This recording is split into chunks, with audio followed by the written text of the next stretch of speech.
You wanted more? Here's more.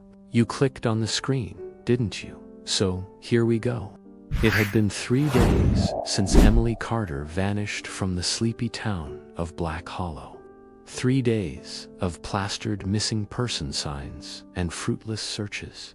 But today, Sheriff Brody found something. He found her car, just outside of town, parked on the shoulder, like Emily had meant to stop and stare at the view, keys in the ignition, phone charged, even the half-drunk coffee still warm in the cup holder.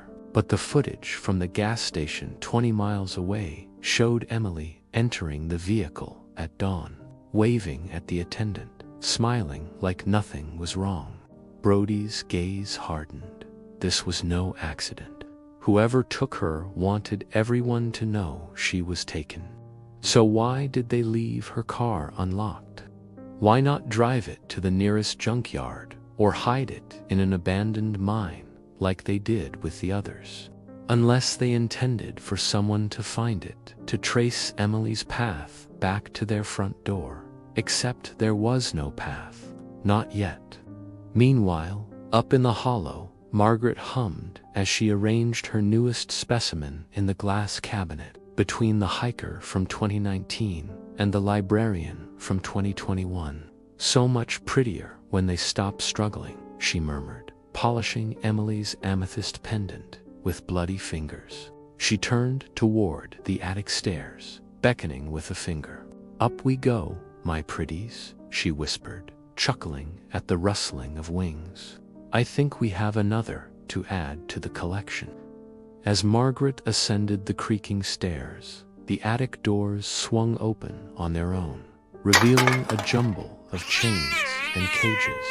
And when local journalist Daniel Reeves came asking about the missing girl, Margaret realized her collection needed one last piece. Daniel. As soon as he stepped inside, the attic was hungrier than usual. Something was changing up there. And when Daniel recorded his discovery, the attic made its presence known. First, the chain snapped, followed by a deep inhale. Daniel gasped, stumbling backwards as the attic devoured the sound of his voice. Then, suddenly, the attic was upon him, reaching through the loose floorboards, dragging him down into the darkness. Daniel screamed, thrashing against the nails and splinters as the attic claimed its newest victim. His recording tumbled from the attic door, fluttering to the ground like a fallen leaf. When the sheriff finally kicked down the door at dawn, he found only Margaret's smiling corpse seated at the dinner table, plates set for 2, a fresh casserole steaming on the stove, and on the mantelpiece, a new jar labeled Reporter 2023, still warm. But in the attic, something stirred.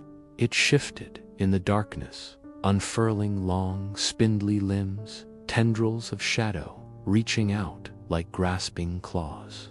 In the dim lamplight, it uncoiled further, revealing a twisted, humanoid shape, naked except for the clothes it had claimed from its victims. The hiker's muddy boots, the librarian's spectacles, perched atop its head. But it needed a new trophy.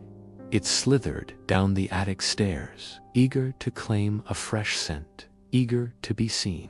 As it padded silently down the hallway, a single blood-stained handprint materialized on the wall behind it, a silent promise that this game was far from over. Because in Black Hollow, the predator always returns. If you thought that was creepy, wait till you hear this. The creature in the attic isn't the main villain. It's actually just Margaret's pet. No, seriously. While Margaret is alive, she can't control the creature, which is why she locked it in the attic. But when she dies, her soul becomes trapped in the house, which is basically a hive mind with all the other souls that have died there. And that hive mind takes the form of the most sadistic thing in the house, which, yep, is the attic monster. So while Margaret is alive, She has to be the most sadistic thing in the house in order to keep the monster at bay. And what better way to do that than to make a bunch of sacrifices to appease it? The monster literally eats people. But Margaret can't just let the townspeople know that, because then they'll kill her instead. So she makes these elaborate traps and disguises herself as a creepy old lady so that people will willingly walk into her home and get eaten. And the best part is that all of the people who die in the house end up as part of the hive mind. After Margaret dies, the first person she killed comes back as a ghost and joins her in tormenting the living. And that cycle just keeps repeating itself over and over again. Oh, and if you thought you saw a bloodied meat cleaver in the last scene, well, guess what? That's foreshadowing. The very first thing we see is Margaret's bloody fingers. Those bloody fingers that she used to polish Emily's pendant. The pendant that Emily received from her grandmother, the same grandmother who gave her the meat cleaver. Yeah, you got it. Grandma Cleaver. How fitting.